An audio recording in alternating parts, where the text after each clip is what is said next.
உடைய வார்த்தைகளை நாங்கள் கேட்டு நாங்கள் உயிர்ப்பிக்கப்படணும் ஆண்டவரே. எசப்பா, வந்த வண்ணமாக நாங்கள் திரும்பி போகாதபடிக்கு உடைய வார்த்தைகள் மூலமாக எங்களோடு நீர் பேசுவீராக, எங்களோடு இடைப்படுவீராக ஆண்டவரே. ஆண்டவரே ஸ்தோத்திரம். நீங்கள் அமர்ந்திருந்து நானே தேவன் என்று அறிந்து கொள்ளுங்கள் என்ற வார்த்தையின்படி கர்த்தாவே நாங்கள் அமர்ந்திருந்து நீர் தேவன் என்பதை நாங்கள் கண்டுகொள்ள வேண்டும் அப்பா. ஸ்தோத்திரம். நீர் எங்களோடு பேசுவீராக, எங்களை உயிர்ப்பிப்பீராக, வந்த ஒவ்வொருவரையும் சந்தோஷத்தோடு சமாதானத்தோடு திருப்பி அனுப்புவீராகப்பா. துவக்கம் முதல் முடிவு வரைக்கும் திவ்ய பிரசன்னம் எங்கள் மத்தியில் அசைவாடும்படிக்கு ஜெபிக்கிறோம். தாழ்த்தி ஒப்பு கொடுத்து ஜெபிக்கிறோம் அப்பா. உடைய கரங்கள்ல நாங்கள் தாழ்த்தி அர்ப்பணிக்கிறோம். துதிகன மகிமை உமக்கு செலுத்தி இரட்சகர் இயேசுவின் மூலம் ஜெபிக்கிறோம் அன்பு பிதாவே, ஆமென். சங்கீதம் 72 சாலமோனை பற்றிய சங்கீதம் என்று கொடுக்கப்பட்டிருக்கிறது. சாலமோனை பற்றிய சங்கீதம். இந்த சங்கீத பகுதி சாலமோனை பற்றிய சங்கீதமாயிருக்கிறது. சாலமோன் யார் என்றால் தாவீது ராஜாவுடைய மகன். தாவீதிற்கு அடுத்தபடியாக சிங்காசனத்திலே தேவன் அமரும்படியாக தெரிந்து கொண்ட ஒரு ராஜா. இஸ்ரவேலின் முதல் ராஜாவான சவுல் ராஜா, இரண்டாவது ராஜா தாவீது ராஜா, மூன்றாவதாக இஸ்ரவேலின் மூன்றாவது ராஜாவாக சாலமோன் ஆண்டவரால் தெரிந்து கொள்ளப்பட்டார். 1 ராஜாக்கள் 10:9 உம்மை இஸ்ரவேலின் சிங்காசனத்தின் மேல் வைக்க உம்மேல் பிரியம் கொண்ட உம்முடைய தேவனாகிய கர்த்தர் ஸ்தோத்தரிக்கப்படுவாராக. கர்த்தர் இஸ்ரவேலை என்றைக்கும் சிநேகிக்கிறபடியினால் நியாயமும் நீதியும் செய்கிறதற்கு உம்மை ராஜாவாக ஏற்படுத்தினார் என்ற வார்த்தை வசனம் வாசிக்கிறோம். 1 நாளாகமம் 28:5 கர்த்தர் எனக்கு அநேகம் குமாரரை தந்தருளினார், ஆனாலும் இஸ்ரவேலை ஆளும் கர்த்தருடைய ராஜ்ய பாரத்தின் சிங்காசனத்தின் மேல் உட்காருகிறதற்கு அவர் என்னுடைய எல்லா குமாரரிலும் என் குமாரனாகிய சாலமோனை தெரிந்து கொண்டு. கர்த்தர் தெரிந்து கொண்ட ராஜா சாலமோன் ராஜா, இஸ்ரவேலின் 3வது ராஜா. இந்த சாலமோன் ராஜா யார் என்றால் பத்சேபாளுக்கும் தாவீதுக்கும் பிறந்த 2வது குமாரன். பத்சேபாளுக்கும் தாவீதுக்கும் முதல் குமாரன் பிறந்த முதல் குமாரனை தேவன் அடித்தார். 2வது குமாரன் சாலமோன். சாலமோனை தான் ஆண்டவர் ராஜ்ய பாரத்திற்கு வரும்படிக்கு தெரிந்து கொண்டார். சாலமோன் ராஜா. அந்த சாலமோன் ராஜா தாவீது ராஜாவுடைய அந்த அந்திய காலத்தில் அவர் சாகும் தருவாயில் தன்னுடைய குமாரனாகிய சாலமோனை ராஜாவாக அபிஷேகித்து அந்த காலகட்டத்தில் எழுதப்பட்ட இந்த பாடல் தான் இந்த சங்கீதம், 72வது சங்கீதம். தாவீது தன்னுடைய குமாரனாகிய சாலமோனை ஆசிர்வதித்து இந்த பாடிய பாடல் தான் இந்த பாடல்.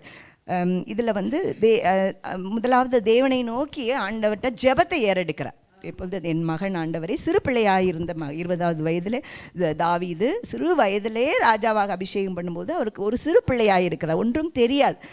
அந்த நேரத்தில் ஆண்டவரை நோக்கி இந்த விண்ணப்பத்தை ஏறெடுக்கிறார். சிறு பிள்ளையா இருக்கிற என் மகனை ஆசீர்வதிங்க ஆண்டவரேன்னு சொல்லிட்டு நாம் பெற்றோராகி நம் பிள்ளைகளுக்காக நாம் ஜெபிக்க வேண்டும். எப்படி தாவீது சாலமோனை ராஜாவாக அபிஷேகம் பண்ற அந்த சாகர தருவாயில் அபிஷேகம் பண்ணும்போது ஆண்டவரை நோக்கி விண்ணப்பத்தை ஏறெடுத்தார் அல்லவா, அதே போல பெற்றோராகிய நாம் நம்முடைய பிள்ளைகளுக்காக ஒரு நாளும் ஜெபிக்க மறக்கவே கூடாது. நம் ஜெபத்தை ஏறெடுக்க வேண்டும். என் பிள்ளைக்கு ஞானத்தை கொடுங்க ஆண்டவரே, போக்கிலும் வருகையிலும் பாதுகாத்து கொள்ளுங்க ஆண்டவரே. வேலை செய்கிற இடத்துல யாரிடத்துல எப்படி பழக வேண்டும், எப்படி நடக்க வேண்டும், என்ன பேச வேண்டும் என்று சொல்லிக் கொடுங்க. ஒவ்வொரு காரியத்திற்காக நம் பிள்ளைகளுக்காக நாம் தாவீது ராஜா ஜெபித்தது போல ஜெபிக்க கடமைப்பட்டிருக்கிறோம். இந்த சங்கீதம் பாடல் பகுதி சாலமோனை பற்றியதா இருந்தாலும் இது எல்லா காரியங்களையும் நாம் பார்க்கும் பொழுது வரப்போகிற ராஜாதி ராஜாவாகிய மேசியாவாகிய நம் ஆண்டவர் இயேசு கிறிஸ்துவை பற்றி தான் இந்த பாடல் தீர்க்க தரிசனமாக வெளிப்பாடாக கொடுக்கப்பட்டிருக்கிறது.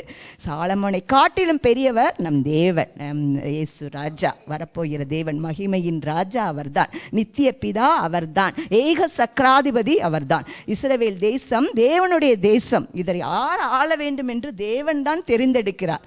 உலக பிரகாரமாக யார் ஆள வேண்டும் என்று சாலமோனை ஆண்டவர் தெரிந்தெடுத்தார். இப்போ நாம பார்க்க போறது பரலோக ராஜ்யம். பரலோக ராஜ்யத்தில் இனி வரப்போகிற ராஜ்யத்தை தேவன் எப்படியாய் ஆளப்போகிறார், நீதியுள்ள நியாயாதிபதியாய் எப்படி மேசியாவாய் நம் தேவன் 1000 வருட அரசாட்சி ஆளப்போகிறார் என்று நாம் பார்க்க போகிறோம். அது மாத்திரம் கிடையாது, நம்ம ஒருவேளை இனிமேதான் வரப்போதா, பரலோக ராஜ்யம் இனிமேதான் வரப்போதா என்றால் இல்லை. என்று தேவன் நமக்காக இரத்தத்தை சிலுவையிலே இரத்தத்தை சிந்தி நமக்காக அந்த ரட்சிப்பை சம்பாதித்தாரோ அன்று, அந்த இயேசு ராஜாவை நாம இரட்சகராய் என்று நாம் ஏற்றுக்கொண்டோமோ அன்றே நமக்கு நம்முடைய இருதயத்துக்குள்ள என்ன வந்துருச்சு? பரலோக ராஜ்யம் வந்துவிட்டது. இனிமேதான் வரப்போது கிடையாது. எல்லாரும் நம்ம தேவ பிள்ளைகளாகி நம்ம ஒவ்வொருவரோடும் தேவன் இருக்கிறார். பரலோக ராஜ்யத்தை ஏற்கனவே அவர் என்ன பண்ணியிருக்காரு? ஸ்தாபித்து விட்டு விட்டார். அதை குறித்து அப்படிப்பட்ட பரலோக ராஜ்யத்தில் நாம் எப்படி இருக்கிறோம், தேவனுடைய பிள்ளைகள் நாம் எப்படி வாழ்கிறோம், அவர் எப்படி நம்மை அரசாண்டு கொண்டு இருக்கிறார். அவர் நம்மை அரசாள்வது என்பது கிடையாது, நாமும் ஆளதான் பிறந்திருக்கிறோம். நம்மை ஆண்டவர் எப்படி ஏற்படுத்தி இருக்கிறார் என்றால் ராஜாக்களாகவும் ஆசாரியர்களாகவும் ஏற்படுத்தி இருக்கிறார். நாம் எல்லாரும் வாழ பிறந்தவர்கள் கிடையாது, ஆள பிறந்தவர்கள். அவருடைய ராஜ்யத்தில் என்னென்ன நன்மைகள், அவருடைய ராஜ்யத்தின் பரலோக ராஜ்யத்தின் தன்மைகள் என்னென்ன என்றுதான் நாம் இப்ப பார்க்க போகிறோம். முதலாவதாக, தேவனே ராஜாவுக்கு உம்முடைய நியாய தீர்ப்புகளையும் ராஜாவின் குமாரனுக்கு உம்முடைய நீதியையும் கொடுத்தருளும். அவர் உம்முடைய ஜனங்களை நீதியோடும் உம்முடைய ஏழைகளை நியாயத்தோடும் விசாரிப்பார். 4வது வசனம், ஜனத்தில் சிறுமைப்பட்டவர்களை அவர் நியாயம் விசாரித்து ஏழைகளின் பிள்ளைகளை ரட்சித்து இடுக்கண் செய்கிறவனை நொறுக்குவார். நம்முடைய பரலோக ராஜ்யம், தேவன் ஆளப்போகிற நம்முடைய இந்த ராஜ்யமானது, ஆண்டு கொண்டிருக்கிற இந்த ராஜ்யமானது எப்படி இருக்கிறது? நீதியுள்ள ராஜ்யம். ஏனென்றால் நம் தேவன் நீதியுள்ள தேவன். நம் தேவனுக்கு இன்னொரு பேர் என்ன? யெகோவா ஷிட்கேனு. யெகோவா ஷிட்கேனு என்றால் என்ன அர்த்தம்? நீதியின் தேவன். நீதியின் தேவன், நீதி செய்கிறவர். இன்று காலகட்டத்தில் நீதிக்கே இங்கே நம்மளுடைய நீதிமன்றத்தில் கூட நீதி கிடையாது. யாருக்கும், ஏழைகளுக்கும் குறிப்பாக நீதி கிடைப்பதே கிடையாது. ஒருவேளை பணக்காரர்கள், பணம் படைத்தவர்கள், ஐஸ்வர்யவான்கள், பெரிய பெரிய தொழில் அதிபர்களுக்கு நீதி இருக்கிறது. ஏனென்றால் அவங்க எல்லாரும் பணத்தை கொடுத்து என்ன பண்ணிடுறாங்க? நீதியை வாங்கிடுறாங்க. ஆனால் ஏழைகள், இந்த திக்கற்றவர்களுக்கு இந்த காலகட்டத்தில் ஒரு நீதியுமே இல்லை. ஒரு சிசிடிவி கேமரா கூட என்ன பண்ணிடுறாங்க? நொறுக்கிடுறாங்க. நொறுக்கிட்டு நீதியை புரட்டிடுறாங்க. நீதியை புரட்டி கொண்டு இருக்கிற இந்த காலகட்டத்தில் நம் தேவன் எப்படிப்பட்டவராக இருக்கிறார்? ராஜாவுக்கு உடைய நியாய தீர்ப்பு, ராஜாவின் குமாரனுக்கு உடைய நீதியை கொடுத்தருளும். அவர் ஜனங்களை நீதியோடும் ஏழைகளை நியாயத்தோடும் விசாரிப்பார். நம் தேவன் ஏழைகளின் தேவன், திக்கற்றவர்களின் தேவனாயிருக்கிறார். ஏழைகளுக்கு நீதி என்ன பண்ணுது? மறுக்கப்படுகிறது. திக்கற்றவர்கள் ஒடுக்கப்படுகிறார்கள். அவர்கள் எல்லாரும் அநியாயமாக நடத்தப்படுகிறார்கள் அல்லவா? ஆனால் நம் தேவன் எப்படிப்பட்டவராக இருக்கிறார்? நீதி செய்கிறவராக இருக்கிறார். அவர்களுக்காக வழக்காடுகிற தேவனாக இருக்கிறார். கர்த்தருடைய பிள்ளைகள் ஒரு நாளும் நம்ம என்ன பண்ணவே, நீதி நமக்கு என்ன பண்ணாது? நீதி மறுக்கவே படாது. நம் பக்கத்தில் நியாயம் இருந்தால் கண்டிப்பாக நம் தேவன் நம் வழக்கை எடுத்து நடத்துகிற தேவனாக இருக்கிறார். ஏனென்றால் அவர் நியாயாதிபதி, நீதிபரர், நீதியின் தேவன். அப்போ பரலோக ராஜ்யத்தில் முதலாவது தன்மை என்ன என்றால் நீதி. நீதியாய் தேவன் நியாயம் தீர்க்கிற தேவனாயிருக்கிறார். நீதி இருக்கும். இரண்டாவதாக பார்ப்போம் என்றால் 3வது வசனத்தில், பர்வதங்கள் ஜனத்திற்கு சமாதானத்தை தரும், மேடுகள் நீதியின் விளைவோடு இருக்கும். 7வது வசனம், அவருடைய நாட்களில் நீதிமான் செழிப்பான், சந்திரன் உள்ள வரைக்கும் மிகுந்த சமாதானம் இருக்கும். சமாதானம்.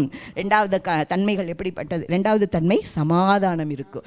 சமாதான பிரபு. நம் தேவனுக்கு இன்னொரு பேர் என்ன? சமாதான பிரபு. தேவன் சமாதான பிரபு. ஒவ்வொருவருக்கும் நான் இந்த உலகத்துல சமாதானத்தை உண்டு பண்ணவன் தான் ஆண்டவர் சொல்லியிருக்கார். சமாதான பிரபு. உலகம் தரக்கூடாத சமாதானத்தை உங்களுக்கு தருகிறேன் என்று சொல்லுகிறார். என்னுடைய சமாதானத்தையே உங்களுக்கு வைத்து போகிறேன் சொல்லியிருக்கார். ஆண்டவருடைய சமாதானம் எப்படிப்பட்டதா இருக்கிறது? கடைசி சிலுவையில் ஆண்டவர் அரைஞ்சாங்க இல்லையா, அந்த நேரத்தில் ஆண்டவர் சமாதானமா இருந்தார் அல்லவா? சமாதானமா தானே இருந்தார். எப்படி தெரியும்? முதலாவது சொன்னார் இல்லையா, மன்னிச்சார். ஆண்டவரே இவர்களை தாங்கள் செய்கிறது என்னதென்று அறியாதிருக்கிறார்கள் சொல்லி அவர்களை மன்னிச்சார். சிலுவையில் அரைஞ்சவங்களை ஆண்டவர் மன்னிச்சார். அது மாத்திரம் கிடையாது, தனக்கு அருமையாயிருந்த தாயை ஒப்படைச்சார். அருமையான அந்த தன்னுடைய அன்பாயிருந்த சீடண்டத்தில் தாயை பராமரிக்கிற பொறுப்பை கொடுத்தார். அது மட்டும் இல்லை, கள்ளனை ரட்சித்தார். அந்த இடத்துல ஆண்டவர் இத்தனை காரியங்களை பண்ணார் இல்லையா? அப்போ சமாதானம் இல்லாமையா பண்ணியிருப்பார்? தன்னுடைய இருதயத்தில் அவ்வளோ சமாதானம். தன்னை அடித்து சிலுவை சித்திரவதை செய்து அவரை கொலை செய்கிறார்கள். அந்த நேரத்தில் கடைசி நிமிடம் வரைக்கும் தன்னுடைய சமாதானத்தை ஆண்டவர் காத்து கொண்டார் அல்லவா? அதே போலதான் ஆண்டவர் நமக்கு சமாதானத்தை தருகிறார். தேவனுடைய பிள்ளைகள் சமாதானம் உள்ளவர்களாய் வாழ வேண்டும். நம்ம குடும்பத்தில் சமாதானம் இருக்கா? தேவனுடைய பிள்ளைகளோட வாழ்க்கையில சமாதானம் இருக்கா? குடும்பத்தில் நம்ம சமாதானமா இருக்கோமா? கணவன் மனைவி சமாதானமா இருக்கோமா? பெற்றோர் பிள்ளைகள் சமாதானமா இருக்கோமா? சிலவங்க அந்த தான் காயப்பட்டோம், தான் டென்ஷன் ஆகிட்டோம் அப்படின்னா அதை மற்றவங்களுக்கு என்ன பண்ணிடுறாங்க, கொடுத்துட்றாங்க.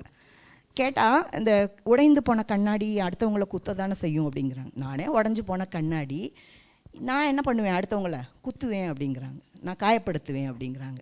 அது தேவனுடைய பிள்ளைகளுக்கு தன்மை கிடையாது. தேவனுடைய பிள்ளைகள் நாம் காயப்பட்டிருக்கிறோம், நாம் உடைக்கப்பட்டிருக்கிறோம், நாம் மன கஷ்டத்தில் இருக்கிறோம் என்பதற்காக நம்முடைய காயங்களையும் நம்மளுடைய புண்களையும் மற்றவர்களிடத்திலே நாம் என்ன பண்ணக்கூடாது, பாஸ் பண்ணவே கூடாது, கொடுக்கவே கூடாது மற்றவங்களுக்கு. ஒருவேளை நான் காயப்பட்டிருக்கிறேன் என்றால் தேவனிடத்தில் அந்த காயங்களை நான் சொல்லி தேவன் கொடுக்கிற சமாதானத்தினால் என் உள்ளத்தை நான் நிரப்பிக்கொள்ள வேண்டுமே தவிர அதை கணவன் மனைவிக்கிடத்தோ மனைவி கணவனிடத்திலோ பெற்றோர் பிள்ளைகளிடத்திலோ ஒரு நாளும் அதை என்ன பண்ணக்கூடாது, கொடுக்கக்கூடாது. இதுதான் ஆண்டவர் மலை பிரசங்கத்தில் சொல்லியிருக்காரு. சங்கீதம் மத்தேயு 5:9, மத்தேயு 5:9, சமாதானம் பண்ணுகிறவர்கள் பாக்கியவான்கள், அவர்கள் தேவனுடைய புத்திரர் எனப்படுவார்கள். எவ்வளோ ஒரு விலையேற பெற்ற ஒரு பாக்கியம் பாருங்க. சமாதானம் பண்ணுகிறவர்கள் பாக்கியவான்கள். அவர்கள் யார் என்றால் தேவனுடைய புத்திரர், சன்ஸ் ஆஃப் காட். தேவனுடைய புத்திரர்னா எல்லாமே இருக்கு. தேவனுடைய புத்திரர்னா என்னது, தேவனுடைய பிள்ளை. தேவனுடைய பிள்ளைக்கு தேவன் எப்படி இருப்பாரோ அந்த பண்புகள் தானே தேவன் இருக்கும் தேவனுடைய புத்திரருக்கு. அப்போது சமாதானம் பண்ணுகிறவர்களாக நம்ம இருக்கோமா? தேவனுடைய பிள்ளைகளாகி நாம் சமாதானம் பண்ணுகிறவர்களாக இருக்கிறோமா, சமாதானத்தை கெடுக்கிறவர்களாக இருக்கிறோமா? இப்போ நான் வேலை செய்கிற இடத்துலலாம் பார்த்துருக்கேன், 2 பேர் ஃப்ரெண்ட்ஸாக இருப்பாங்க, அதை இன்னொருத்தவங்க பார்த்தா பிடிக்காது. இவங்க 2 பேரும் எப்படி ஃப்ரெண்ட்ஸாக இருக்கிறது? அவங்க ரொம்ப நாள் 10 வருஷமாக 15 வருஷமாக ஃப்ரெண்ட்ஸாக இருப்பாங்க. இது மற்றவங்க புதுசாக வந்தவங்க பார்க்கும்போது அவங்களுக்கு பொறுக்காது. அவங்களுக்கு எப்படியாவது என்ன பண்ணணும், சண்டை மூட்டி விடணும். 2 பேரும் ஃப்ரெண்ட்ஸாக இருக்கக்கூடாது. ஏன்னா எனக்கு ஃப்ரெண்டு இல்லைல்ல, அதனால் அவங்களும் ஃப்ரெண்ட்ஸாக இருக்கக்கூடாது. இந்த மாதிரி தான் நான் வேலை செய்கிற இடத்துல நிறைய காரியங்கள் நான் பார்த்துருக்குறேன். தேவனுடைய பிள்ளைகள் சமாதானம் பண்ணுகிறவர்களாக இருக்கணுமே தவிர ஏற்கனவே சமாதானம் இருக்கிறவர்களாக என்ன பண்ணக்கூடாது, உடைக்கக்கூடாது. பகையை உண்டாக்குறவர்களாக இருக்கக்கூடாது. பிரிவினையை உண்டாக்குறவர்களாக இருக்கக்கூடாது. மாமனார் மருமகனுக்கு இடையிலே, மாமியார் மருமகளுக்கு இடையிலே, கணவன் மனைவிக்கு இடையிலே இருக்கிற உறவுகளை நாம் சமாதானத்துக்குள்ளாதான் நடத்தி போகணுமே தவிர அந்த சமாதானத்தை கெடுக்கிறவர்களாக உடைக்கிறவர்களாக ஒரு நாளும் தேவனுடைய பிள்ளைகள் இருக்கக்கூடாது. ஏனென்று கேட்டால் நம் தேவன் சமாதான பிரபு. நம் தேவன் சமாதானத்தை உண்டாக்குறது தான் நம்ம இங்கே இந்த உலகத்தில் மனுஷனாய் பிறந்தா. அப்போ தேவனுடைய 2வது பரலோக ராஜ்யத்தின் 2வது தன்மை சமாதானம், நீதி. ஃபர்ஸ்ட் நீதி, 2வது சமாதானம். 3வது பார்ப்போம் என்றால் 5வது வசனம், சூரியனும் சந்திரனும் உள்ள மட்டும் அவர்கள் உமக்கு தலைமுறை தலைமுறையாக பயந்திருப்பார்கள். 17வது வசனம், அவருடைய நாமம் என்றென்றைக்கும் இருக்கும். சூரியன் உள்ள மட்டும் அவருடைய நாமம் சந்தான பரம்பரையாய் நிலைக்கும். மனுஷர் அவருக்குள் ஆசீர்வதிக்கப்படுவார்கள். எல்லா ஜாதிகளும் அவரை பாக்கியமுடையவர் என்று வாழ்த்துவார்கள். அப்போ 3வதாக பார்ப்போம் என்றால் நித்திய பிதா. நம் தேவனுடைய ராஜ்யம் எவ்வளவு டைம் இருக்கும், எவ்வளவு காலம் இருக்கும்னா நித்தியமானது. நம் தேவனுடைய ராஜரீகம், நம் தேவன் ராஜா ஏக சக்கராதிபதி. அவருடைய ராஜ்யத்திற்கு முடிவே இல்லை, நித்தியமானது. இந்த உலகத்தில் ஆண்டு கொண்டு இருக்கிற ராஜாக்கள், உலக பிரகாரமாக நம்ம அநேக ராஜாக்கள் நியாயாதிபதிகள் எல்லாம் ஆண்டவர் ஏற்படுத்தி வைத்தார். எல்லாருக்கும் ஒரு குறிப்பிட்ட காலம் உண்டு. சவுல் ராஜாவாக 40 ஆண்டுகள் ராஜ்யபாரம் பண்ணினார். தாவீது 40 ஆண்டுகள் என்று ஒவ்வொரு ராஜாக்களுக்கும் ஒரு வருஷங்கள், குறிப்பிட்ட காலங்கள் கொடுக்கப்பட்டு இருக்கிறது. இப்போ நம்ம பிரைம் மினிஸ்டரே நம்ம இங்கே எலெக்ஷனில் ஜெயிச்சு வந்தார்னா கூட 5 ஆண்டுகள் தான். அவருடைய பதவி எவ்வளோ வருஷம்? 5 ஆண்டு தான். இந்த பூமியை உலக பிரகாரமாக ஆண்டு கொண்டிருக்கிற ராஜாக்களுக்கு ஒரு குறிப்பிட்ட காலம் உண்டு. ஆனால் நம் தேவன் நித்திய ராஜா, நித்திய பிதா, ராஜாதி ராஜா, ஏக சக்கராதிபதி. அவருடைய ராஜ்யத்திற்கு முடிவே கிடையாது. சூரியனும் சந்திரனும் உள்ள மட்டும், சூரியன் சந்திரன் எவ்வளோ வருஷம் இருக்கும் இந்த உலகம் முடிகிற வரைக்கும், இந்த உலகம் முடிஞ்சு அடுத்த ஆண்டவருடைய பரலோக ராஜ்யம் வர்ற வரைக்கும் இருக்கும், அந்த டைம் வரைக்குமே. அப்போ அவருடைய ராஜ்யத்துக்கு என்ன இல்லை, முடிவே கிடையாது. சூரியன் சந்திரன் இருக்கிற வரைக்கும் தலைமுறையா அவரை தான் ஸ்தோத்தரிக்க போகிறோம். அடுத்தது 3 காரியங்கள் பார்த்தோம். 4வது காரியம் 8, ஒரு சமுத்திரம் தொடங்கி மறு சமுத்திரம் வரைக்கும், நதி தொடங்கி பூமியின் எல்லைகள் வரைக்கும் அவர் அரசாளுவார். அவருடைய எல்லை எதற்குரிய எல்லை என்றால் ஒரு குறிப்பிட்ட எல்லை இருக்குது. இப்போ இந்தியா அப்படின்னா அதுக்கு ஒரு எல்லை இருக்குது. கடல் ரீதியாகவும் ஒரு எல்லை இருக்கிறது, கடல் வழியாக தரை வழியாக எல்லாவற்றுக்கும் ஒரு எல்லை குறித்து வச்சுருப்பாங்க. இது வரைக்கும் இந்தியா, அதுக்கப்புறம் சைனா, அதுக்கப்புறம் பாகிஸ்தான் சொல்லிட்டு. அதை மீறி நம்ம ஒரு வேளை கடந்து போயிட்டோம் என்றால் கைது செஞ்சிடறாங்க, கைது செஞ்சு ஜெயிலில் போட்டுறாங்க. இது உங்கள் எல்லை கிடையாது, இது இந்தியா கிடையாது, நீங்கள் இலங்கைக்குள்ளே வந்துட்டீங்கன்னு சொல்லிட்டு மீனவர்கள் எல்லாம் பிடிச்சு வைக்கிறாங்க. ஆனால் நம் தேவனுடைய எல்லை எப்படி எது வரைக்கும் இருக்கும்னா, ஒரு சமுத்திரம் தொடங்கி மறு சமுத்திரம் வரைக்கும், நதி தொடங்கி பூமியின் எல்லைகள் வரைக்கும் அவர் அரசாளுவார். நம்முடைய தேவன் எதை அரசாளுகிறார் என்றால், அண்ட சராசரங்களை ஆளுகை செய்கிற தேவன் நம் தேவன். மொத்த அண்ட சராசரங்களுமே அவருடைய தான். இந்த பூமி மாத்திரம் கிடையாது, நம்ம வானில் பார்த்து கொண்டிருக்க சூரியன், சந்திரன், எல்லா நிலவு எல்லாவற்றிலுமே ஆண்டவர் தான் படைத்திருக்கிறார். ஆண்டவர் தான் ஆளுகை செய்கிறவராயிருக்கிறார்.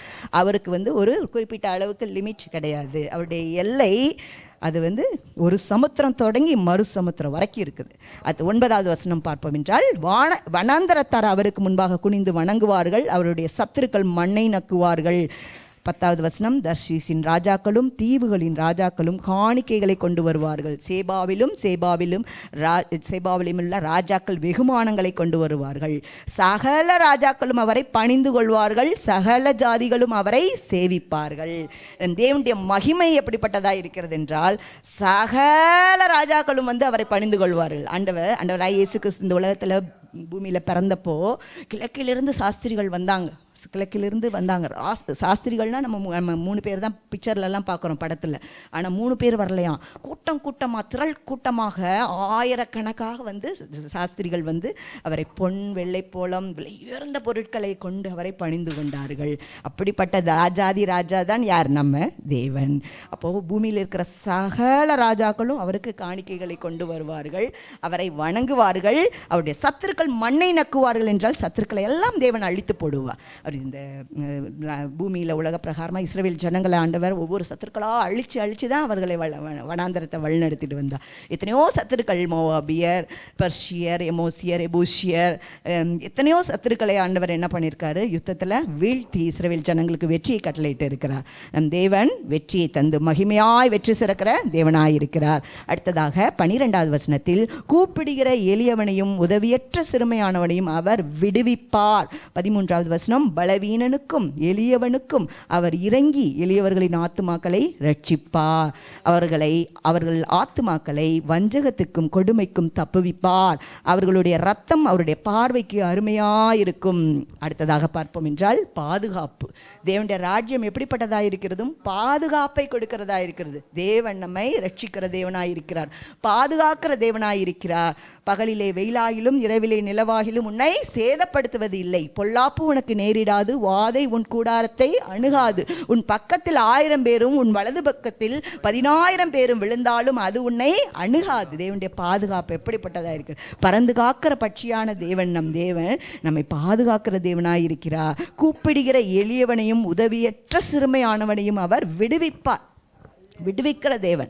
கூப்பிடுகிற யாவராயிருந்தாலும், உதவியற்ற யாராயிருந்தால், எனக்கு யாருமே இல்லையே, நான் அனாதை போல் இருக்கிறேனே, ஒரு உதவுவதற்கு யாரும் இல்லையே, விசாரிப்பதற்கு யாரும் இல்லையே, நம் தேவன் அப்படிப்பட்ட எளியவர்களை, உதவியற்றவர்களை, திக்கற்றவர்களின் தேவன். அவர் பேரே என்னன்னா திக்கற்றவர்களின் தேவன்.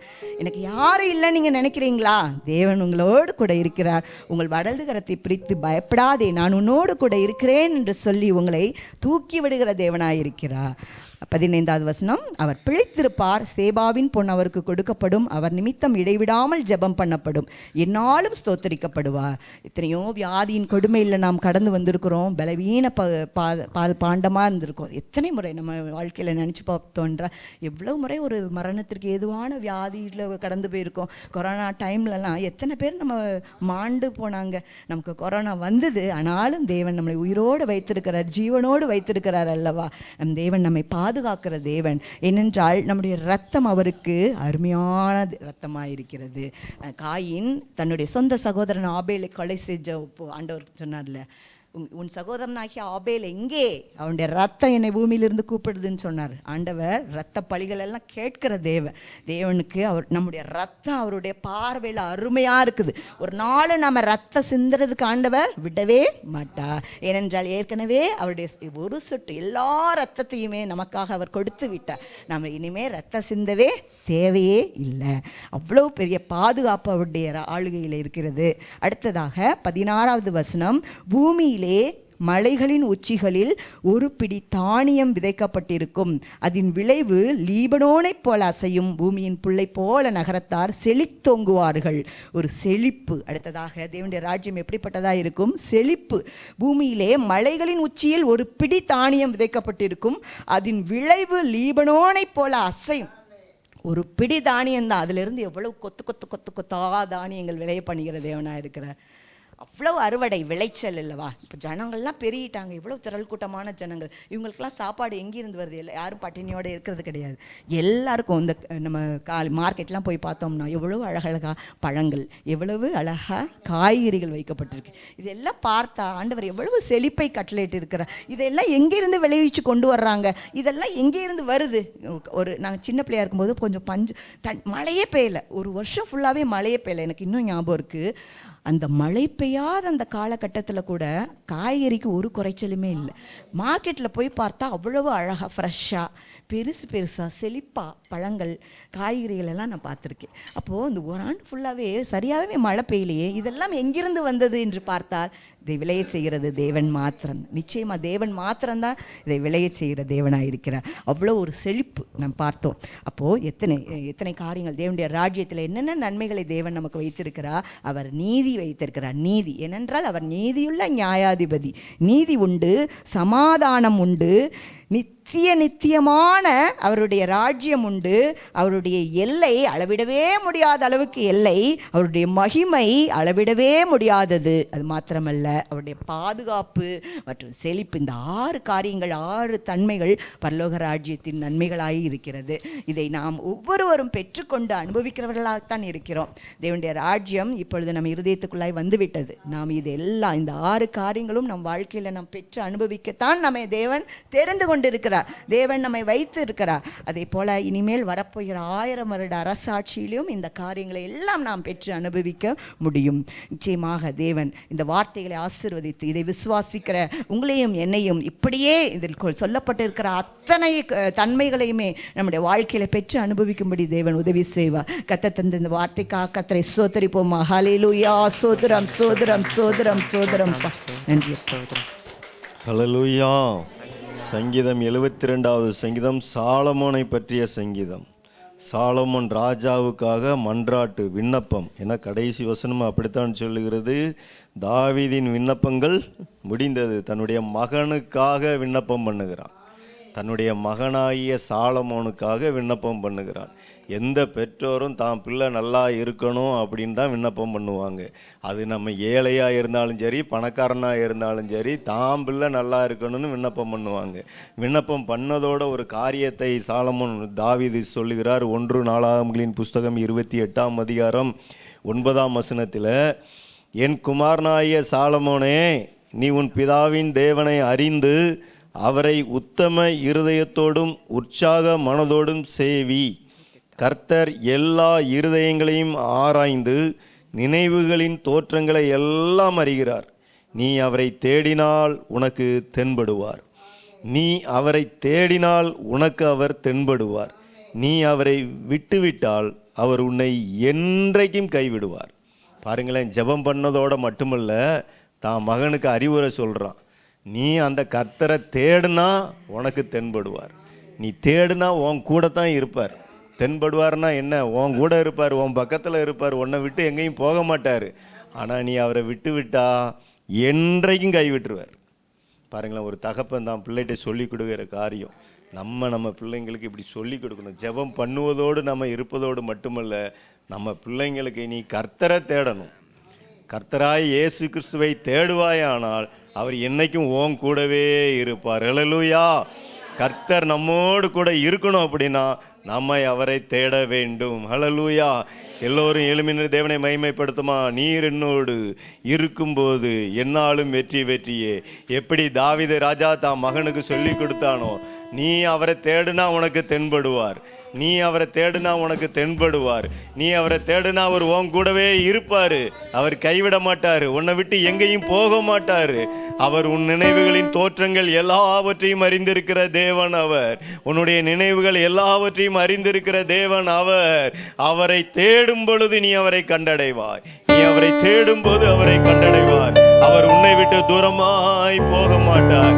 உனக்கு முன்னே என்னென்ன தடைகள் இருக்கிறதோ எல்லாவற்றையும் நீ உடைத்தெறிந்து முன்னேறி செல்வாய்.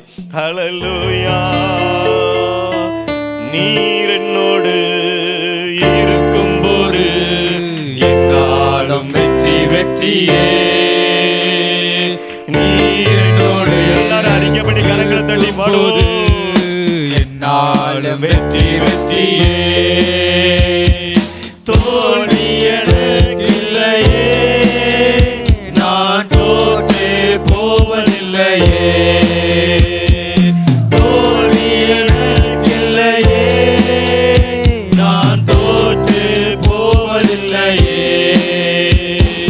அல்லேலூயா அல்லேலூயா அல்லேலூயா அல்லேலூயா அல்லேலூயா அல்லேலூயா அல்லேலூயா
தட்டி தேவனை மகிமைப்படுத்துவோம். கரங்களை தட்டி மகிமைப்படுத்துவோம். அவர் நம்மோடு இருக்கிற வரைக்கும் எந்த பயமும் இல்லை. மரணத்தை குறித்த பயத்தோட வந்திருப்பீங்கன்னா நான் இன்னைக்கு சொல்றேன், மரணம் உங்களை மேற்கொள்ள போவது இல்லை. நீங்கள் மரணத்தை மேற்கொண்டு எழும்பி நிமிர்ந்து நடப்பீர்கள்.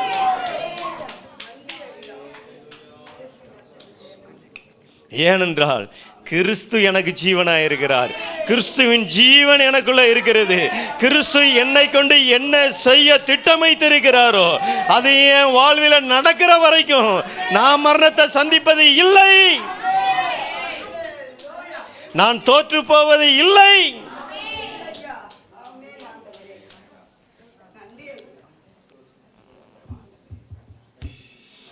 ஹல்லேலூயா, ஹல்லேலூயா. ஊரிபா கதரதரி கரகலபோ.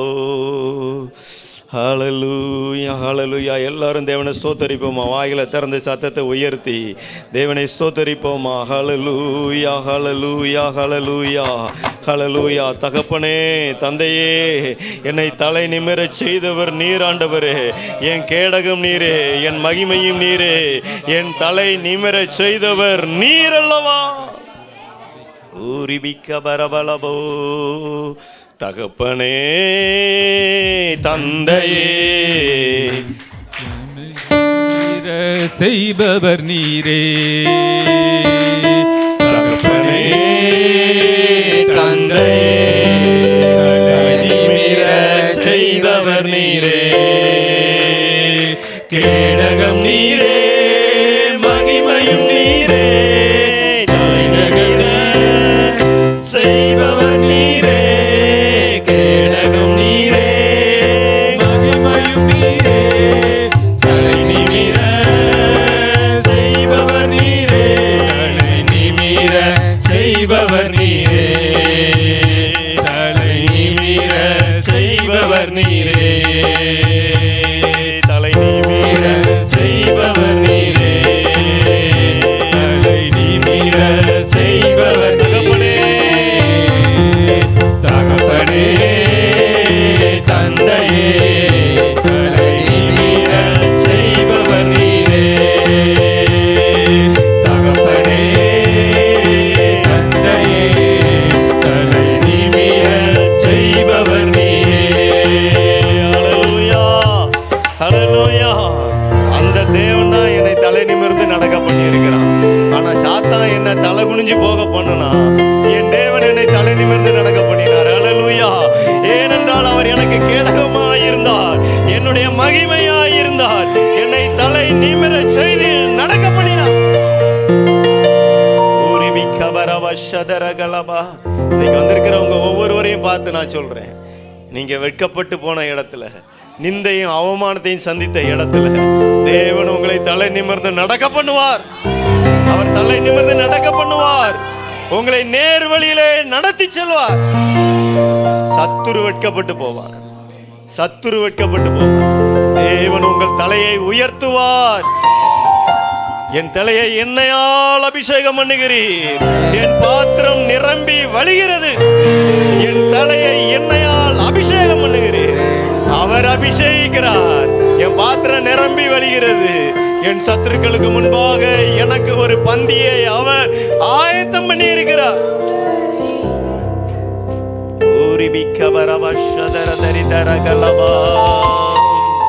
ஹல்லேலூயா. ஆராதனை உமக்கே, ஆராதனை உமக்கே, ஆராதனை உமக்கே. எல்லாரும் கரங்களை அசைத்து ஆராதனை உமக்கே, ஆராதனை உமக்கே,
நாமத்தினால தகப்பனே, இந்த நாளிலே நீர் எங்கள் மத்தியிலே இருந்து அசைவாடி உம்முடைய நாமத்தை மகிமைப்படுத்திக் கொண்டிருக்கிறீர். உம்முடைய திவ்ய பிரசன்னத்தினாலே ஒவ்வொருவரையும் நிரப்பிக் கொண்டிருக்கிறீர். அதற்காக ஸ்தோத்திரம் தகப்பனே. உம்முடைய திவ்ய பிரசன்னம் முடிவறிந்த நிலைத்திருக்கட்டும். இயேசுவின் மூலம் ஜெபிக்கிறோம் பிதாவே, ஆமென். ஆதியாகமங்களின் புஸ்தகம் 17ஆம் அதிகாரம் 2ஆம் வசனம். ஆதியாகமம் 17:2 கடைசி பகுதி இவ்விதமாய் சொல்கிறது, உன்னை மிகவும் திரளாய் பெருக பண்ணுவேன். உன்னை மிகவும் திரளாய் பெருக பண்ணுவேன் என்றார். இங்கே தேவன் ஆபிரகாமோடு தரிசனமாகி அவனிடத்திலே பேசும் பொழுது, நான் உன்னோடு என் உடன்படிக்கையை ஏற்படுத்துவேன், உன்னை மிகவும் திரளாய் பெருக பண்ணுவேன் என்று தேவன் சொல்லுகிறார். ஹல்லேலூயா, ஹல்லேலூயா. இந்த திரளான பெருக்கத்திற்குள்ளாக வழி நடத்துவேன் என்று தேவன் அவனிடத்திலே சொல்லும் பொழுது, ஆபிரகாமுடைய வயது 99, 75 வயதாய் இருக்கும் பொழுது, ஆதியாகமங்களின் புஸ்தகம் 12ஆம் அதிகாரம் 2ஆம் வசனத்திலே, நான் உன்னை பெரிய ஜாதியாக்குவேன் என்று அவனுக்கு வாக்கு பண்ணியிருக்கிறார். உன் பேரை பெருமைப்படுத்துவேன், நீ ஆசீர்வாதமாய் இருப்பாய், உன் பூமியில் உள்ள வம்சங்கள் எல்லாம் உனக்குள்ளே ஆசீர்வதிக்கப்படும், உன்னை ஆசீர்வதிக்கிறவர்களை நான் ஆசீர்வதிப்பேன் என்று சொல்லித்தான் தேவன் நான் காண்பிக்கும் தேசத்திற்கு போய் என்று அவனை அழைத்து கொண்டு வந்தார். ஆனால் அவர் சொன்ன உன்னை பெரிய ஜாதியாக்குவேன் என்று சொன்னதற்கு 24 வருடங்களாக அவன் வாழ்க்கையிலே கர்த்தர் சொன்ன வாக்கு தத்தம் நிறைவேறவில்லை. 24 வருடங்களாக கர்த்தருடைய வாக்கு தத்தத்தின் நிறைவேறுதலுக்காக காத்திருக்கிறான். அதிலையும் இந்த கடைசி 13 வருடங்கள், 86 வயதிலே இருந்து இந்த 99 வயது வரை உள்ள வருடங்களிலே கர்த்தர் அவனோடு இடைபடவும் இல்லை. கர்த்தர் அவனோடு இடைபடவும் இல்லை. அப்ப அவனுடைய மனநிலை எப்படி இருக்கும் என்று பாருங்கள். ஒரு இடத்திற்கு நம்மளை நீ அங்க வா, நான் உனக்கு தருவேன்னு சொல்லி ஒருவர் கூப்பிட்டு கொண்டு வந்தால் நம்ம எவ்வளவு நேரம் காத்திருப்போம், எவ்வளவு காலம் காத்திருப்போம். ஆனால் ஆபிரகாம் காத்திருந்தான் 99 வருஷம் வரைக்கும். 86 வயசுக்கு அப்புறம் கர்த்தர் அவனோடு இடைபடவில்லை, பேசக்கூட இல்லை.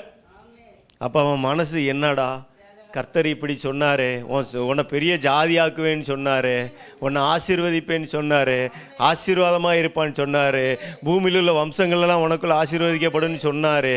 ஆனா என் சந்ததியை காணுமே, ஒரு பிள்ளைக்கு வழி இல்லை. அந்த சூழ்நிலையில தான் மறுபடியுமாய் கர்த்தர் 99வது வயதிலே தரிசனமாகி சொல்லுகிறார், உன் கூட ஒரு உடன்படிக்கையை ஏற்படுத்தி உன்னை மிகவும் திரளாய் பெருக பண்ணுவேன் என்று. ஹல்லேலூயா, ஹல்லேலூயா. அதற்கு அடுத்த வேத வசனத்தை நாம் வாசித்து பார்ப்போம் என்றால் 4ஆம் வசனத்தில், நீ திரளான ஜாதிகளுக்கு தகப்பனாவாய். 5ஆம் வசனத்தில், உன்னை திரளான ஜாதிகளுக்கு தகப்பனாக ஏற்படுத்தினேன். 6ஆம் வசனத்தில், உன்னை மிகவும் அதிகமாய் பலுக பண்ணி உன்னிலே ஜாதிகளை உண்டாக்குவேன், உன்னிடத்திலிருந்து ராஜாக்கள் தோன்றுவார்கள். ஹல்லேலூயா, ஹல்லேலூயா. ஆபிரகாம் இடத்திலே தரிசனமாயி தேவன் அவனிடத்திலே திரும்ப சொல்லுகிற காரியம் என்னவென்றால், உன்னை மிகவும் அதிகமாக திரளாக பெருக பண்ணுவேன், நீ திரளான ஜாதிகளுக்கு தகப்பனாவாய், உன்னை திரளான ஜாதிகளுக்கு தகப்பனாக ஏற்படுத்தினேன், உன்னை மிகவும் அதிகமாக பழுகவும் பெருகவும் பண்ணுவேன் என்று தேவன் திரும்ப திரும்ப சொல்லிக் கொண்டு இருக்கிறார். தேவன் அன்னைக்கு சொன்னாரே, உன்னை பெரிய ஜாதியாக்குவேன் என்ற வாக்குத்தத்த வசனமெல்லாம் அவனுக்கு மறந்து போயிருக்கும். அந்த வசனமெல்லாம் அவனுக்கு மறந்து போயிருக்கும். ஏன்னா 13 வருஷம் ஒருத்தர் பேசல அப்படின்னா அவர் சொன்ன காரியமே மறந்து போயிருக்கும். அதனால கர்த்தர் என்ன சொல்றாரு, திரும்ப திரும்ப அவனிடத்துல சொல்றாரு, உன்னை திரளான ஜாதிகளுக்கு தகப்பனா ஏற்படுத்தின, தகப்பன் ஆவாய், நீ பலுகி பெருகுவாய் அப்படின்னு தேவன் திரும்ப திரும்ப சொல்றார். அதே போல நம்ம வாழ்க்கையில கூட நிறைய வசனங்கள், கர்த்தருடைய வாக்குத்தத்த வசனங்கள் நிறைவேறாத காரியங்கள் உங்கள் வாழ்க்கையில் நிறையா இருக்கலாம். ஒருவேளை அது உங்களுக்கே மறந்து போயிருக்கலாம். ஆனால் தேவன் இன்னைக்கு சொல்லுகிறார், அவர் நிச்சயமாகவே நான் உன்னை ஆசீர்வதித்து உன்னை பெருக பண்ணுவேன் என்று. ஆபிரகாமின் தேவனும் ஈசாக்கின் தேவனும் யாக்கோபின் தேவனுமாய் இருக்கிற கர்த்தர் நம்ம இடத்திலே பேசுகிறார். கண்டிப்பா நீங்க இந்த நாளில இருந்து, இந்த ஆண்டில இருந்து, இந்த மாதத்தில இருந்து ஒரு திரளான பெருக்கத்திற்குள்ளாக, திரளான ஆசீர்வாதத்திற்குள்ளாக தேவன் உங்களையும் என்னையும் நடத்தி கொண்டிருக்கிறார். அதை நான் உணர்றேன். உங்களை எத்தனை பேர் உணர்றீங்களோ தெரியல. கர்த்தர் திரளான காரியங்களுக்கு நேராய் நம்மை நடத்தி கொண்டிருக்கிறார்.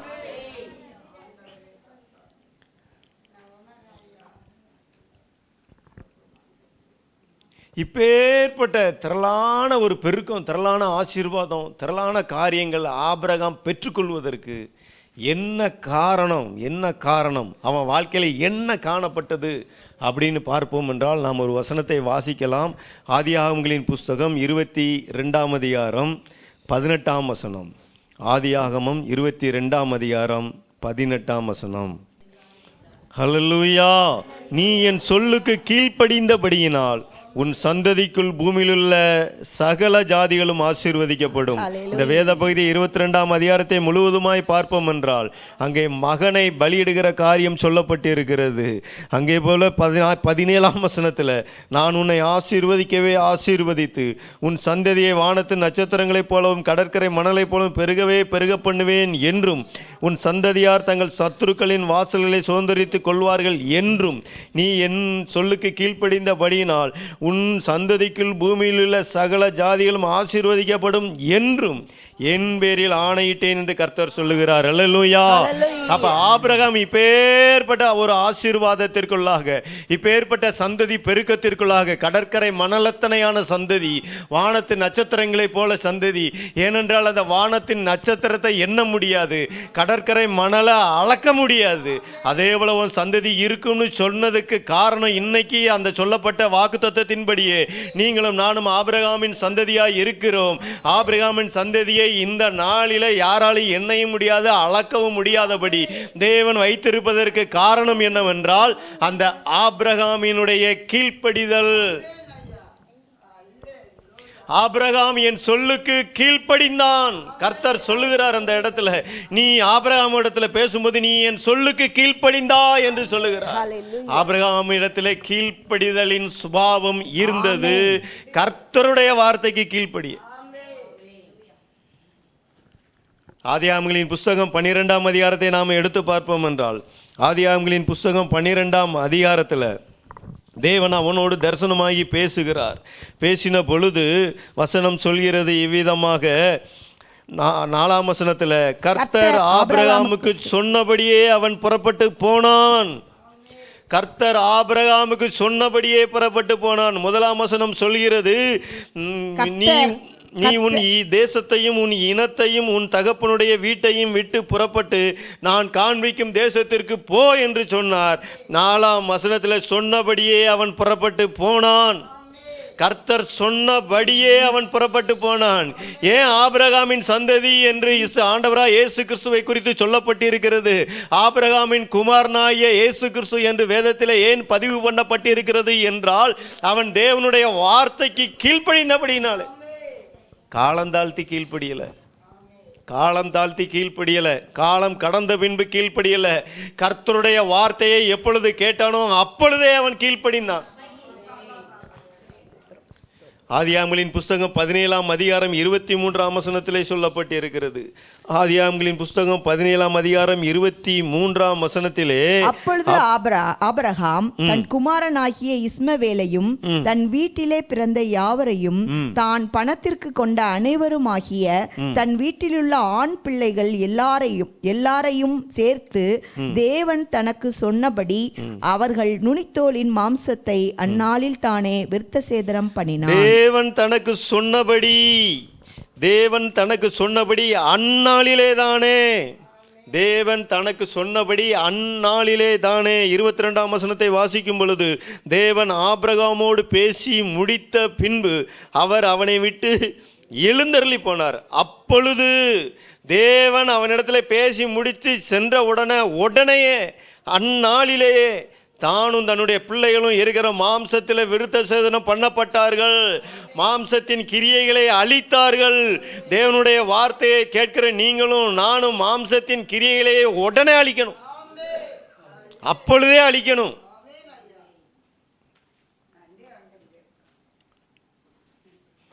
அந்நாளிலே, அப்பொழுதே கர்த்தர் சொன்ன வார்த்தைக்கு அவன் கீழ்ப்படிந்தான் என்று வேதம் சொல்கிறது. அதே போல ஆதியாகமங்களின் புஸ்தகம் 26ஆம் அதிகாரம் 4ஆம் வசனத்தில், ஆதியாகமம் 22 3ஆம் வசனம், 22ஆம் அதிகாரம் 3ஆம் வசனத்தில், ஆபிரகாம் அதிகாலையிலே எழுந்து தன் கழுதையின் மேல் சேணம் கட்டி தன் வேலைக்காரரில் 2 பேரையும் தன் குமாரன் ஈசாக்கையும் கூட்டிக் கொண்டு தகன பலிக்கு கட்டைகளையும் பிளந்து கொண்டு தேவன் தனக்கு குறித்த இடத்திற்கு போனான்.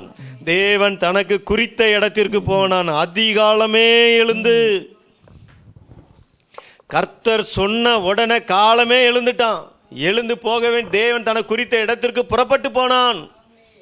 நாம எப்படி இருக்கிறோம்? கர்த்தருடைய வார்த்தைக்கு கீழ்ப்படிதலிலே நீங்களும் நானும் எப்படி இருக்கிறோம்? ஏன் ஆபிரகாம் ஆசீர்வதிக்கப்பட்டான்? கர்த்தர் சொன்னபோது கீழ்ப்படிந்தான். கர்த்தருடைய வார்த்தை எப்ப வந்துச்சோ அப்ப உடனே கீழ்ப்படிந்தான். புறப்பட்டு போனான். விருத்த சேதனம், மாம்சத்துல விருத்த சேதனம் பண்ணு அப்படின்னா அந்நாளிலே பண்ணினான். உன் மகனை கொண்டு போய் பலியிடு அப்படின்னு சொன்ன பொழுது அதிகாலமே எழுந்து தேவன் குறிக்கப்பட்ட இடத்திற்கு புறப்பட்டு போனான். இவ்விதமான கீழ்ப்படிதல் ஆபிரகாம் இடத்துல இருந்ததுனால தான் அவன் ஆசீர்வதிக்கப்பட்டான். ஏன் இன்னைக்கு எல்லாரும் ஆபிரகாம் பேரை சொல்றாங்க? தேவன் சொன்ன வார்த்தைக்கு கீழ்ப்படிந்தான், தேவனுடைய சத்தத்துக்கு கீழ்ப்படிந்தான். நம்முடைய கீழ்ப்படிதலுடைய சுபாவம் எப்படி இருக்கிறது? இன்னும் ஒரு காரியத்தை உங்க சொல்லுகிறேன். ஆதியாகமங்களின் புஸ்தகம் 26ஆம் அதிகாரம் 4ஆம் வசனத்துல, ஆபிரகாம் என் சொல்லுக்கு கீழ்ப்படிந்து என் விதிகளையும் என் கற்பனைகளையும் என் நியமங்களையும் என் பிரமாணங்களையும் கை கொண்டபடியினால் நான் உன் சந்ததியை வானத்தின் நட்சத்திரங்களைப் போல பெருக பண்ணி உன் சந்ததிக்கு இந்த தேசங்கள் யாவையும் தருவேன். உன் சந்ததிக்குள் பூமியில் உள்ள சகல ஜாதிகளும் ஆசீர்வதிக்கப்படும் என்றார். ஆபிரகாம் என் சொல்லுக்கு கீழ்ப்படிந்து என் விதிகளையும் என் கற்பனைகளையும் என் நியமங்களையும் என் பிரமாணங்களையும் கை கொண்டான். ஆபிரகாம் என் சொல்லுக்கு கீழ்ப்படிந்தான். நான் என்ன கற்பனைகள் கொடுத்தேனோ, என்ன நியமங்கள் கொடுத்தேனோ எல்லாவற்றிற்கும் அவன் கீழ்ப்படிந்தான் அப்படின்னு ஆபிரகாம் மகனிடத்துல சொல்றாரு கர்த்தர். ஆபிரகாம் தகப்பனார் இவ்விதமா எனக்கு எல்லாவற்றிலும் கீழ்ப்படிந்து இருந்தார், அதே போல நீயும் இந்த இடத்துல என்னுடைய சத்தத்திற்கு செவி கொடுப்பாயானால், கீழ்ப்படிவாயானால் நான் ஆபிரகாமை ஆசீர்வதித்தது போல உன்னையும் ஆசீர்வதிப்பேன் என்று தேவன் சொல்லுகிறார். ஏனென்றால் அந்த நாட்களிலே பஞ்சம் உண்டான பொழுது அவன் ஈசாக்கு அங்கே இருந்து எகிப்துக்கு போக கிளம்பினான். போகிற வழியிலே கேராரிலே பெலிஸ்திய தேசத்திலே தங்கி இருக்கும் பொழுது தேவன் தரிசனமாகி பேசுகிறார், நீ இந்த தேசத்திலே வாசம் பண்ணு என்று, நீ இங்கேயே இரு, உன் தகப்பையன் சொல்லுக்கு கீழ்ப்படிந்தது போல நீனும் கீழ்ப்படிவாயானால் உனக்கு ஆசீர்வாதம் உண்டு. பாருங்களேன், தேவனே சொல்றாரு. ஒரு மனுஷனுக்கு அடையாளத்துக்கு உதாரணத்துக்கு யார்? அவங்க தகப்பனே முன் வைக்கான், இப்படி கீழ்ப்படிந்தான் அப்படின்னு. ஆதாமையோ நோவாவையோ முன்வைக்கல கீழ்ப்படிந்த காரியத்துல, ஆபிரகாமைத்தான் தேவன் முன்வைக்கிறார். அல்லேலூயா, அல்லேலூயா. இந்த ஆபிரகாம் ஒரு நாளிலே விக்கிரக ஆராதனைக்காரனாய் இருந்தான். ஆபிரகாம் விக்கிரக ஆராதனைக்காரனாய் இருந்தான். அவன் கீழ்ப்படிந்தான் கர்த்தருடைய சத்தத்திற்கு. கர்த்தருடைய வார்த்தைக்கு நம்ம உடனே நம்ம வாழ்க்கையை ஒப்பு கொடுக்கும் பொழுதுதான் நம்ம வாழ்க்கையில ஒரு திரளான பெருக்கம். அல்லேலூயா. உங்களுக்கு மட்டும் இல்லை, எனக்கும் தான் நான் சொல்லுகிறேன். இந்த ஊழியத்தில் திரளான ஆத்துமாக்கள் வரணும் அப்படின்னா கர்த்தருடைய வார்த்தைக்கு உடனே கீழ்ப்படிய வேண்டும். கர்த்தருடைய வார்த்தைக்கு அந்நேரமே கீழ்ப்படிய வேண்டும்.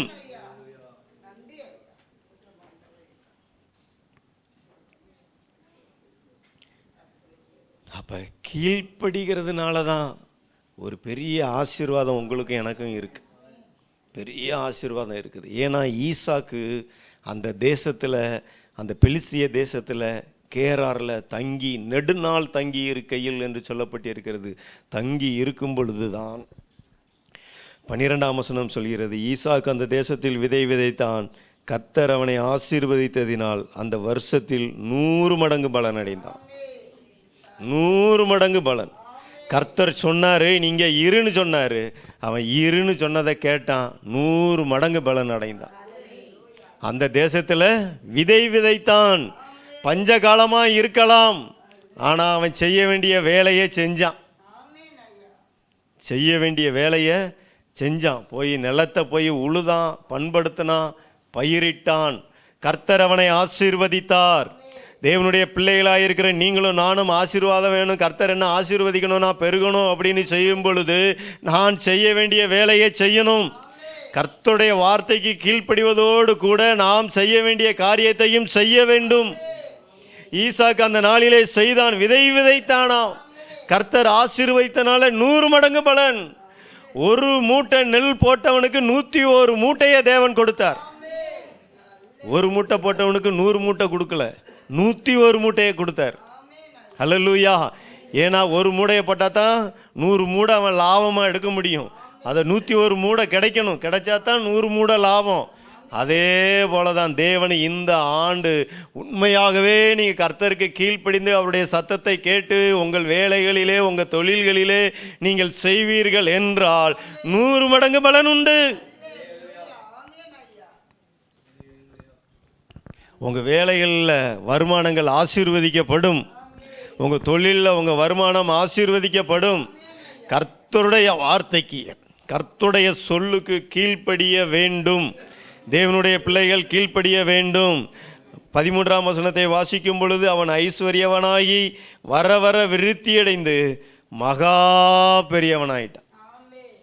அவ்வளவுதான். கர்த்தருக்கு கீழ்ப்படிஞ்சு நம்ம செய்ய வேண்டியதை செஞ்சோம் அப்படின்னா நம்ம அவனை போல ஆகணும் இவனை போல ஆகணும்னு நினைக்க வேண்டியதில்லை. கர்த்தரே உயர்த்திடுவார், கர்த்தரே எல்லாத்தையும் பார்த்துக்கிடுவார்.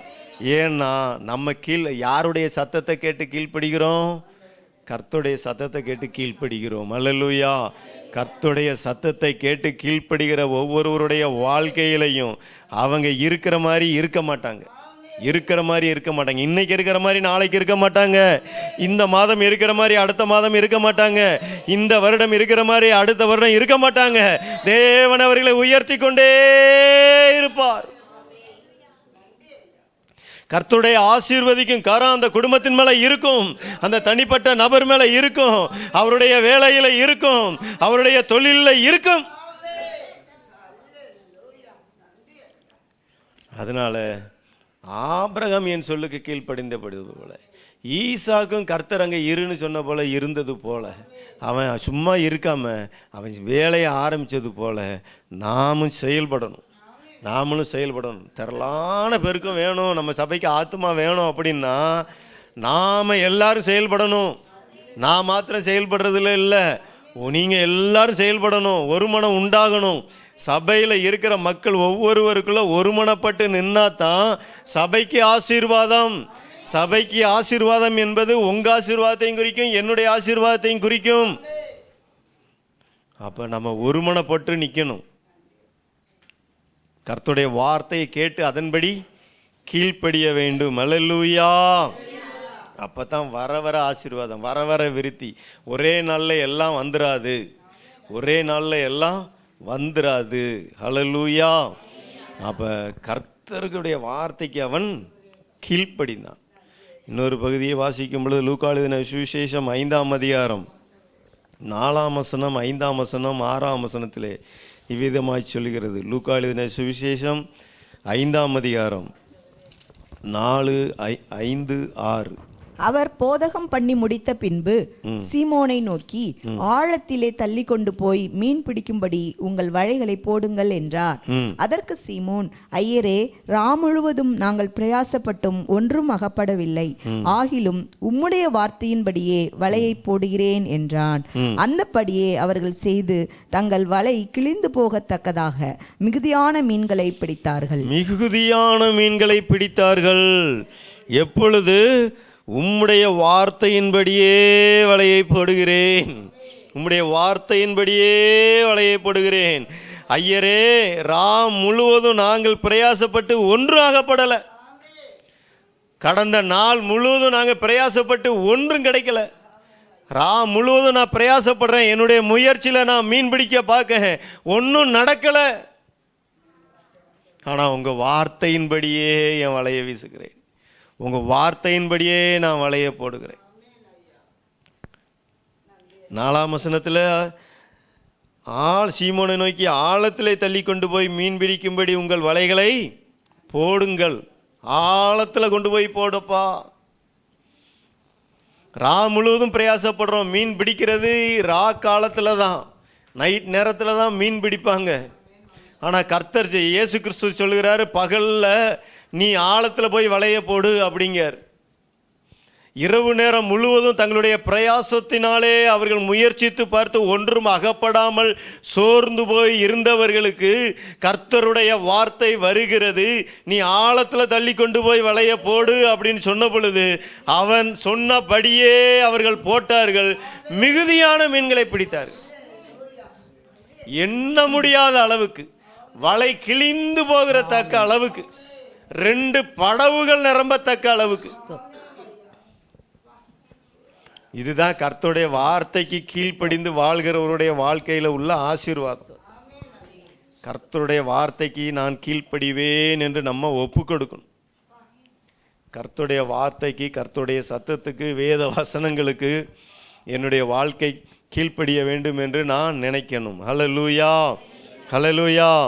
நம்முடைய தேவன் நல்ல தேவன். அவருடைய வார்த்தைக்கு கீழ்ப்படுகிற ஒவ்வொரு வருகையும் அவர் ஆசீர்வதிக்க உண்மையுள்ளவராயிருக்கிறார். ஒரு திரளான பெருக்கம் இந்த ஆண்டு உங்கள் வாழ்க்கையில் உண்டு. உங்களை வாழ்ந்து சுகமாக இருக்க பண்ணுவார். அதில் எந்த மாற்றமும் இல்லை. ஆனால் உங்கள் சுக வாழ்வில் கர்த்தரை தேடுறதை விட்டுறக்கூடாது. கர்த்தரை தேடுறதை விட்டுறக்கூடாது. 9 மணிக்கு ஆராதனைன்னா 10 நிமிஷத்துக்கு முன்னாடியே வரணும். எத்தனை பேரால் முடியும்? 10 நிமிஷத்துக்கு முன்னாடியே வரணும் ஆராதனைக்கு. ஆசீர்வாதம் வேணும், ஆசீர்வாதம் வேணும்னு விரும்பிக்கிட்டு நான் எப்பவும் வர்றது போல தான் வருவேன் அப்படின்னா நம்ம பருப்பு வேகாது.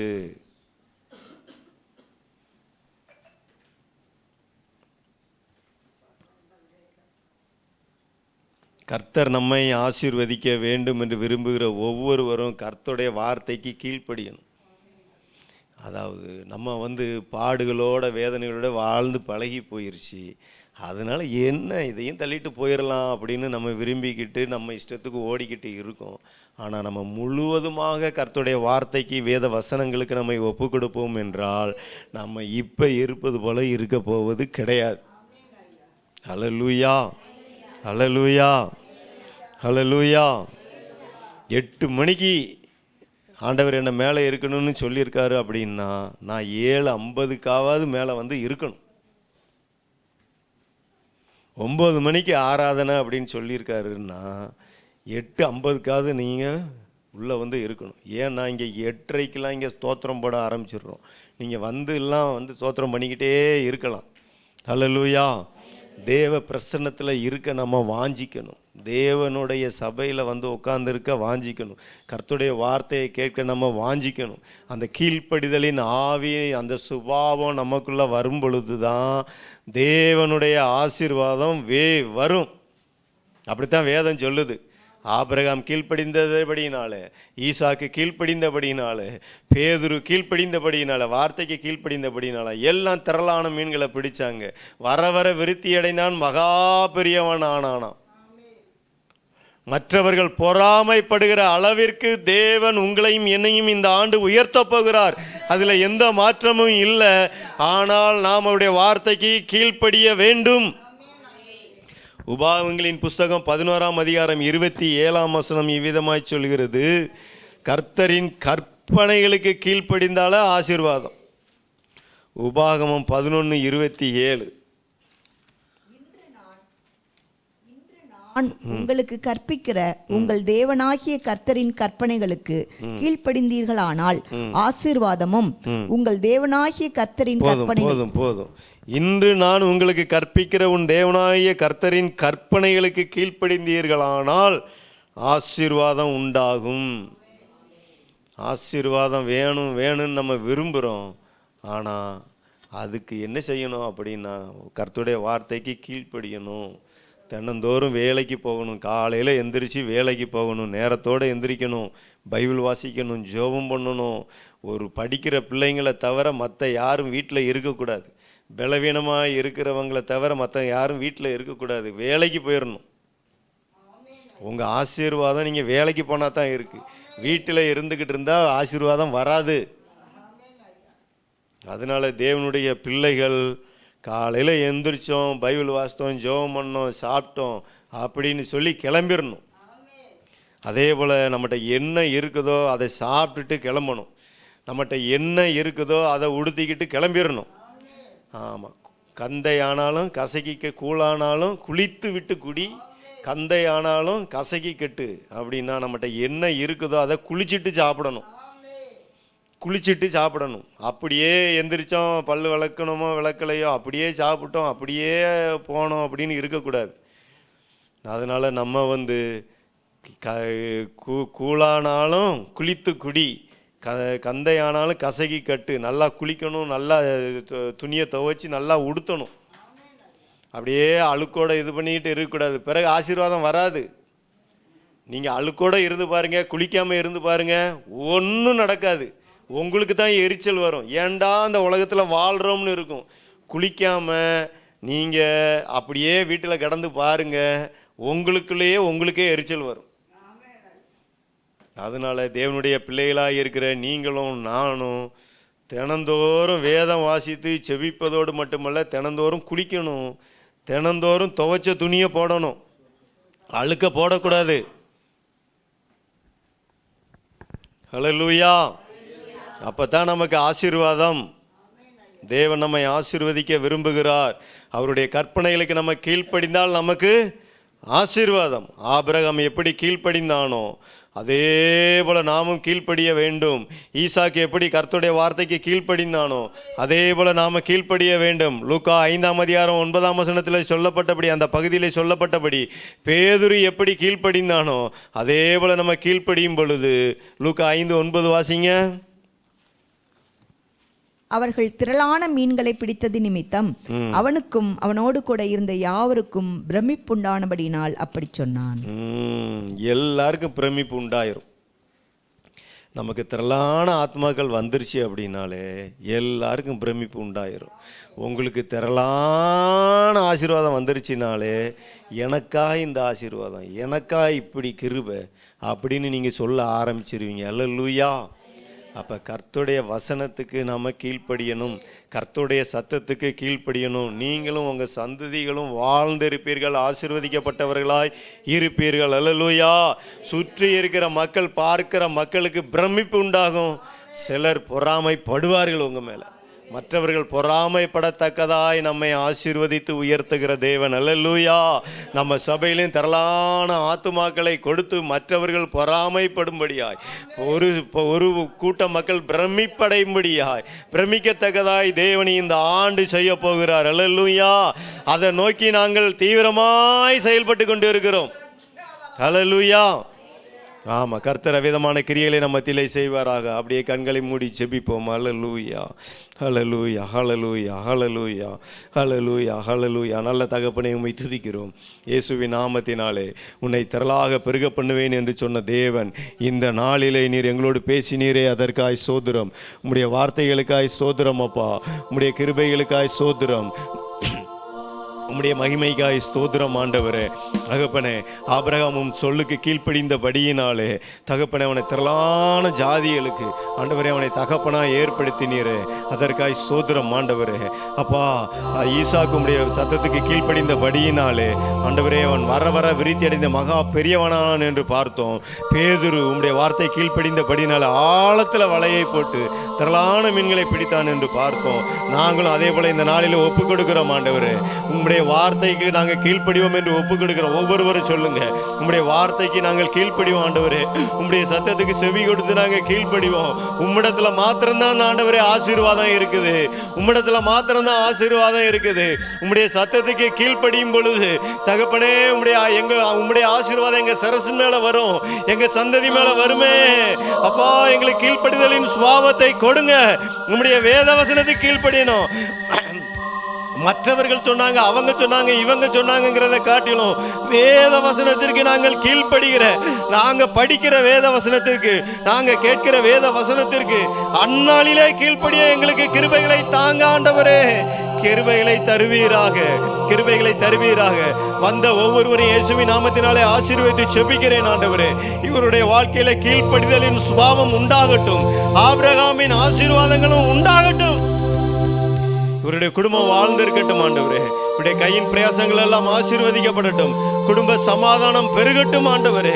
இவர்களுடைய தேவைகள் எல்லாவற்றையும் சந்திப்பீராக. சுகமான வாழ்வு உண்டாயிருக்கட்டும் இயேசுவின் நாமத்தினாலே. தேவனே, உடைய கிருபைகளை விளங்க செய்யுங்க.